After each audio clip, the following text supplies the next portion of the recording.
Hey guys, and welcome back to this channel. In this video, I'll be showing you guys how you can message yourself in TikTok. So first, you're going to open the app, of course. Then you are going to go to Inbox. Then you're going to go up to this message button on the top right corner of your screen. And then you can type in your name, or you can search over here. Then you are going to select chat. And now you can basically message yourself in TikTok like so. And that's pretty much it. Super simple, but I hope this tutorial was helpful for you guys.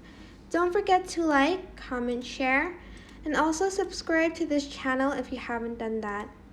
If you have any questions, just leave it in the comment section down below, and I will try my best to answer them all. Thank you so much for watching. Bye!